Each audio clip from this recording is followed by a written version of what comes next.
প্রতিদিনের মতোই ছিল আজকের সকাল। দুপুরে 1:06 উড্ডয়ন করে বাংলাদেশ বিমান বাহিনীর F-7 BGI মডেলের একটি প্রশিক্ষণ বিমান। উড্ডয়নের মাত্র 13 মিনিট পর নিয়ন্ত্রণ হারিয়ে বাংলাদেশ বিমান বাহিনীর প্রশিক্ষণ বিমান উত্তরার মাইলস্টোন স্কুল ও কলেজের ভবনে বিধ্বস্ত হয়। মুহূর্তেই আগুনে ঝলসে যায় শিক্ষার্থীরা। ভয়াবহ এই ট্র্যাজেডিতে স্বাভাবিক পাঠদানের পরিবেশ মুহূর্তেই পরিণত হয় ধ্বংসস্তূপে। বিমানটি চালাচ্ছিলেন বাফার ৭৬তম ব্যাচের ফ্লাইট লেফটেন্যান্ট তৌকির ইসলাম সাগর। বিকট শব্দে কেঁপে ওঠে আশপাশ। ছুটে আসে স্থানীয়রা। ফায়ার সার্ভিস, সেনাবাহিনী, নৌবাহিনী ও বিজিবির সদস্যরা দ্রুত উদ্ধার কাজে যোগ দেন। দুপুরের দিকে দেখা যায় পুরো এলাকা জুড়ে হাজারো মানুষ। শিক্ষার্থীদের অভিভাবকরা আসতে থাকেন তাদের বাচ্চাদের খুঁজে। ঘটনাস্থলে একের পর এক অ্যাম্বুলেন্স ঢুকছে আর বের হচ্ছে। সবার চোখে মুখে আতঙ্ক। তখনও ভেতরে কি হচ্ছে কেউ জানে না। তড়িঘড়ি করে আহতদের নিয়ে যাওয়া হয় হাসপাতালে। উৎসুক জনতার ভিড়ে কাজ করতে কষ্ট হয় উদ্ধারকারীদের। বিভিন্ন স্কুল কলেজের শিক্ষার্থীরা ভিড় সামাল দেন সে সময়। রক্তের প্রয়োজনে অনেককে দেখা যায় মাইকিং করতে। অ্যাম্বুলেন্স দ্রুত গতিতে ছুটতে থাকে হাসপাতালের দিকে।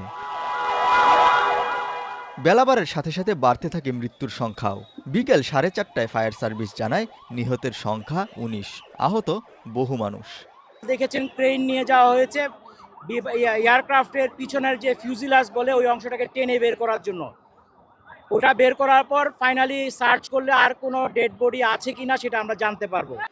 যারা এই ঘটনা সরাসরি দেখেছেন কতটা ভয়াবহ ছিল সেই সময় তারাই জানান। তাদের অবস্থা অনেক খারাপ।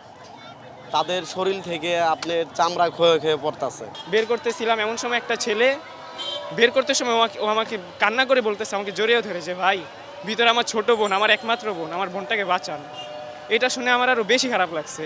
যা এদিকে যে খালি মানুষ এই যে চামড়া পুড়ে গেছে আমরা দেখছি। তারপরে অনেক বাচ্চাদের লাশের ছিটা পুড়ে রয়েছে। বিকেল গড়িয়ে সন্ধ্যা, তখনও একের পর এক অ্যাম্বুলেন্স, ফায়ার সার্ভিসের গাড়ি ঢুকছে বের হচ্ছে। সাধারণ মানুষ কাউকে ঢুকতে দেওয়া হচ্ছিল না ভেতরে। ঘটনাস্থলের ওই ভবনের সামনে দেখা যায় বিধ্বস্ত বিমানটিকে উদ্ধার করা হচ্ছে। ছড়িয়ে ছিটিয়ে পড়া বিমানের অংশগুলো তোলা হয় গাড়িতে। তখন পর্যন্ত আইএসপিআরের এক বিজ্ঞপ্তিতে বলা হয় নিহতের সংখ্যা বেড়ে 20 হয়েছে। এছাড়াও বিভিন্ন হাসপাতালে প্রায় 171 জন চিকিৎসাধীন রয়েছেন। ওই এলাকায় তখনও মাইলস্টোন স্কুল ও কলেজের কিছু শিক্ষার্থীরা অবস্থান করছিলেন। তখনও তারা মনে করছিলেন সেই ভয়াবহ সময়ের কথা। যা দেখি কি কয়েকটা লাশ আর্মিরা নিয়ে আসছে, 3-4টা লাশ মাটিতে পড়েছিল। প্লেনটা ঠিক এখানে থেকে এসে যে প্রিপারেটরি ভবনটা আছে এখানে ঠিক গেট বরাবর পড়ছে। তো পড়ার সময় এখানে যারা যারা ছিল তারা তো অলরেডি ধাক্কা খেয়ে তো পড়ে মারা গেছে। অনেকে অনেক দূর থেকে খবর দেখে এসেছেন এখানে স্বচক্ষে এখানকার ঘটনা দেখার জন্য। এই ভয়াবহ দুর্ঘটনায় বাচ্চাদের নিরাপত্তা নিয়েও প্রশ্ন তোলেন কেউ কেউ। We need to keep our children safe, our people safe. এই জন্য পাবলিক সেফটি খুব ইম্পর্ট্যান্ট একটা মিনিস্ট্রি। এটা হলে তাহলে মানুষের সেফটির জন্য মানুষ কাজ করবে। ওই যে প্লেন উঠতেছে না, এটা যদি পড়ে যায় আমি আর কি, এটাই তো হয়েছে রাইট। প্লেন উঠতেছে পড়ে গেছে, কেন, কিভাবে, উত্তর দিতে হবে।